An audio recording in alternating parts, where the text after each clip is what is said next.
Bismillahirrahmanirrahim. Assalamualaikum warahmatullahi wabarakatuh. Perkenalkan, kami dari kelompok 7. Saya sendiri Ruhyat dan rekan-rekan saya Maisha Nur Hayati, Haris Adani, dan Eko Pradika Jaludin. Alhamdulillah, dalam kesempatan ini kami akan membawakan materi bagaimana penanganan trauma pasca bencana. Materi ini bertujuan untuk kita bisa memahami apa itu trauma pasca bencana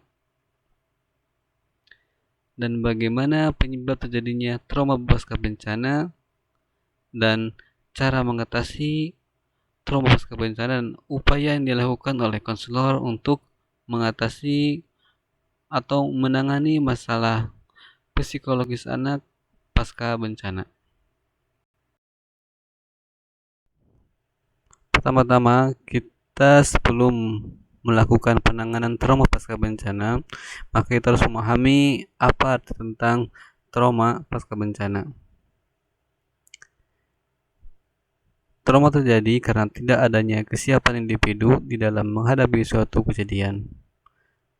Trauma pasca bencana dapat diartikan sebagai trauma yang berkelanjutan setelah bencana yang terjadi, sebagai akibat dari pengalaman yang mengejutkan, membuat shock, mengancam jiwa, dan sangat mengerikan selama bencana. Adapun penyebab terjadinya trauma, contoh peristiwa yang bisa memicu trauma adalah kecelakaan, bencana alam, sakit atau cedera parah, maupun kekerasan terutama yang terjadi saat masih kecil. Kejadian traumatis tersebut bisa terus lekat di ingatan hingga dewasa dan membuat seseorang mengalami trauma psikologis yang berkepanjangan. Selanjutnya, cara mengatasi trauma pasca bencana. Yang pertama, beri waktu untuk menyesuaikan diri. Masa-masa setelah bencana bisa menjadi momen yang sangat sulit dalam hidup. Yang kedua, minta dukungan. Komunikasikan pengalamanmu, bergabung dengan kelompok pendukung, terapkan gaya hidup sehat untuk mencegah stres, dan melakukan kembali rutinitas harian.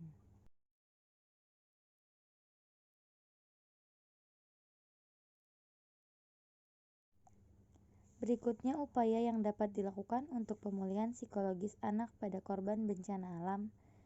Yang pertama, mengembalikan keceriaan pada anak, mengembalikan kepercayaan diri pada anak, memberikan pendidikan kepada anak sebagai pengganti pendidikan sekolah yang mereka tinggalkan, dan jangan membiarkan anak menyendiri atau melamun.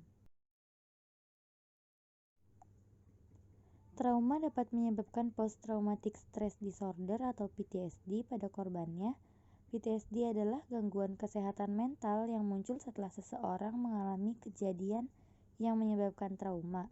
Umumnya, korban kerap merasa seakan mengalami kembali kejadian tersebut, terus teringat hingga mengalami mimpi buruk dan menghindari hal yang berhubungan dengan kejadian traumatis tersebut.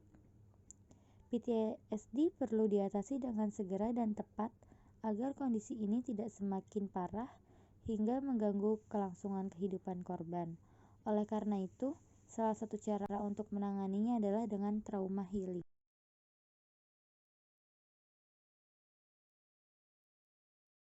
Di slide ke-6, trauma healing adalah proses penyembuhan pasca trauma yang dilakukan agar seseorang dapat terus melanjutkan hidupnya tanpa bayang-bayang kejadian tersebut. Proses trauma healing berdasarkan jenisnya. Trauma healing yang berfokus pada kejadian. Exposure terapi atau terapi pemaparan adalah trauma healing yang sangat direkomendasikan untuk seseorang dengan PTSD. Cognitive Behavioral Therapy atau CBT. CBT ini atau terapi perilaku kognitif adalah jenis trauma healing yang bertujuan untuk membantu korban menghadapi trauma dengan mengubah cara mereka berpikir atau bertindak.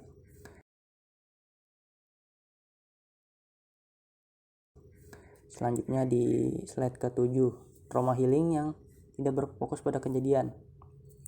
Ada EY Movement, Desensitization and Reprocessing atau EMDR.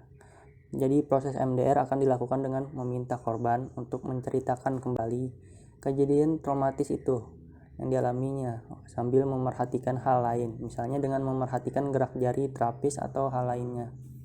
Selanjutnya, stress inoculation training atau SHIT.